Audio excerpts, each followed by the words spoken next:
Hi, fifth grade. Today we're going to be talking about the theme or the reflection of your memoir.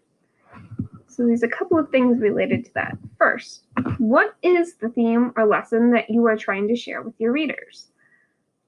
This might be really obvious to you. You might have picked a theme last week, like courage or friendship, something like that. It might not be as obvious to your reader. So we want to make sure that that is showing in our work. So that brings me to the second part. Is my message clear? So am I making it clear to the reader that I am talking about courage or strength or fitting in, that sort of thing? So I'm talking about it. I am going to use my theme of fitting in, and we're going to go through these three examples. I'm going to use this for all three different memoir structures that we talked about last week. So the first, beads on a string, the second, a hybrid, and the third, essay format. So the first one is beads on a string. With beads on a string, I just start listing memories that I have. Each small moment should be related to your theme.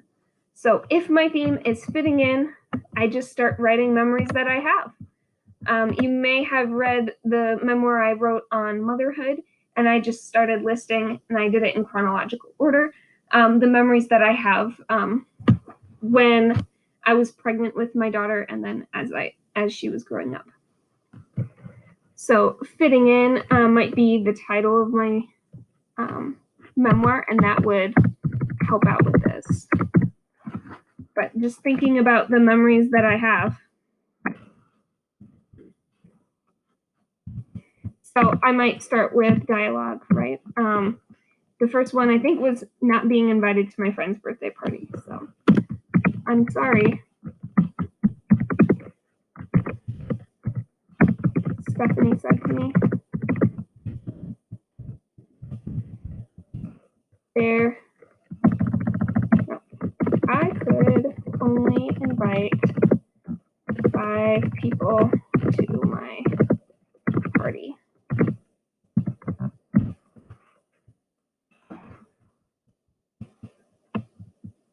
Here we go. I thought I was her best friend.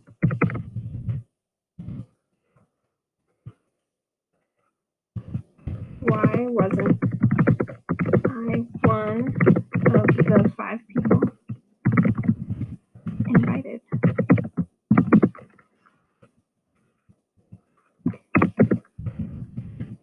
I really didn't fit in at the school. Then I would go on to the next memory that I have. As you can see, it's a quick, small moment story. You may write a paragraph with the story. You might write a sentence with the story. It just kind of depends on your train of thought and how you're getting your point across to the reader. Okay, the next one is a hybrid text. So what is the theme of your small moment story? My theme is fitting in. So I would start by talking about how I didn't fit in as a student. Oops, sorry. And then I would include my small moment story. So the small moment story that I could choose would be, for instance, the not being invited to a birthday party, and I would make that the entire memoir, except for the introduction and the conclusion. And those are the parts that I would be reflecting on the theme of fitting in. So the conclusion is my reflection. So later on, I would say, wow, I really didn't fit in when I was younger, but it got easier as I got older.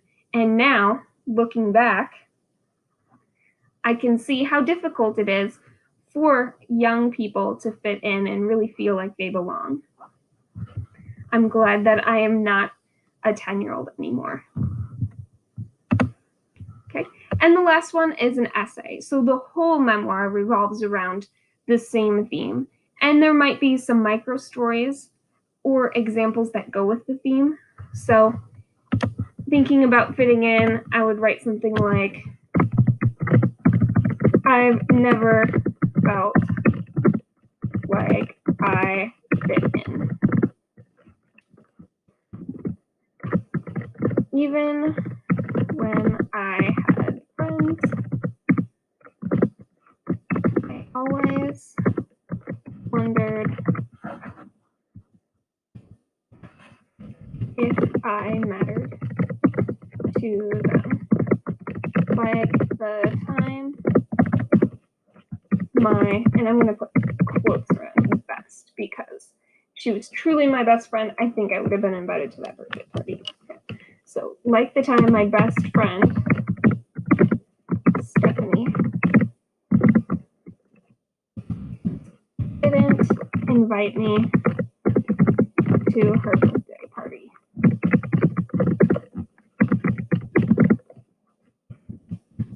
If I was her best friend, why wasn't I included in that special moment? And then I might do some more reflecting, right? I always felt awkward trying to talk to people, even students in my class that I knew well. And then I might go into an example of this, how talking to people I know is even awkward unless I know them really well. So that is something that I would do with an essay. So as you can see, there's less small moments, less narrative, and more of you and your thoughts and reflections. So this kind of goes back to the opinion writing that we did in our last unit, where we did a lot of how we felt and how we interpreted the facts that we got from our research. So those are your 3 different types of memoir writing again. And hopefully you can kind of see how you might use those for your writing. So it is pretty open how you go about writing your memoir. It's just kind of up to you and how you want to write it and how many examples or stories that you might have. So if you need more help with this, I am so happy to help you and guide you with it. I'm really excited to see some more of your writing this week.